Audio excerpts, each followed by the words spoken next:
চলতি সপ্তাহ থেকেই রয়েছে বৃষ্টির পূর্বাভাস। বৃষ্টিপাত শুরু হলে হাওড় পাড়ের বাসিন্দাদের একমাত্র ফসল ধান নিয়ে শুরু হয় দুশ্চিন্তা। এবছর প্রায় 150 কোটি টাকা ব্যয়ে চলছে হাওড়ে ফসল রক্ষা বাঁধের কাজ। নির্ধারিত সময়ে শেষ হলেও বর্ধিত সময়ে কাজ হয়নি শেষ। এ বিষয়ে বিস্তারিত জানাতে সুনামগঞ্জ থেকে যুক্ত হচ্ছেন সহকর্মী আমির মাহমুদ। আমির, সেখানে আপনি সুনামগঞ্জের সেখানে বাসিন্দাদের ধান চাষের ক্ষেত্রে কি পদক্ষেপ নিচ্ছেন এবং সেখানের প্রশাসক এবং কৃষি যে অধিদপ্তর আছে তারা কি ধরনের পরামর্শ দিচ্ছেন?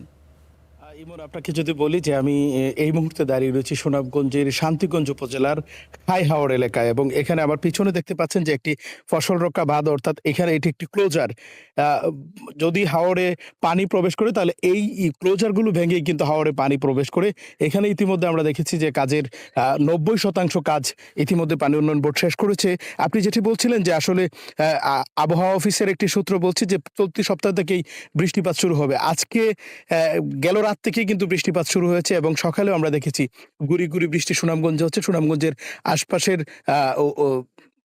এলাকায় বৃষ্টিপাত হচ্ছে, সিলেটে বৃষ্টিপাত হচ্ছে। এই বৃষ্টিপাত কিন্তু সুনামগঞ্জের বাসিন্দাদের মধ্যে দুশ্চিন্তার কারণ হয়ে দাঁড়ায়। হাওড়ের একমাত্র ভুরো ধান, এই ধান গোলায় উঠবে কিনা সেটি আসলে এই ফসল রক্ষা বাঁধ এবং আবহাওয়ার উপর অনেকটাই নির্ভর করে। তো আমি যদি বলি যে আসলে কৃষি অধিদপ্তর যেটি বলছে, এবছর পুরো সুনামগঞ্জে কিন্তু বৃষ্টিপাত নেই, হাওড়ে পানি নেই, নদীতে পানি নেই, যার জন্য ধানের ফলনে কিছুটা ঘাটতি দেখা দিতে পারে। তারপরেও যেহেতু এই মুহূর্তে যদি বৃষ্টিপাত হয় তাহলে ধানের যে সময়টা, ধানের শীষ বের হওয়ার যে সময়, এই সময়ে ধানের একটি বাম্পার ফলনের প্রত্যাশাও কিন্তু কৃষি অধিদপ্তর করেছে। এবং জেলা প্রশাসক এই ফসল রক্ষা বাঁধের জন্য তিনি তদারকি করছেন। তিনি গত বৃহস্পতিবারও তিনি সাল্লা উপজেলায় গিয়েছিলেন। সেখানে গিয়ে তিনি একদম প্রত্যেকটি বাঁধ ঘুরে ঘুরে তিনি দেখে সেখানকার পরিস্থিতি পর্যবেক্ষণ করছিলেন।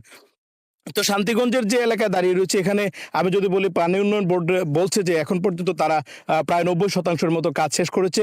150 কোটি টাকা ব্যয়ের এই 90% কাজ শেষ হলেও এখন পর্যন্ত বিল না পাওয়ার ফলে 10% কাজ আটকে আছে বলে জানিয়েছে পিআইসি কমিটি যারা আছে। দর্শক, এই ছিল সুনামগঞ্জের শান্তিগঞ্জের খাই হাওড় থেকে হাওড়ের ফসল রক্ষা বাঁধের সর্বশেষ।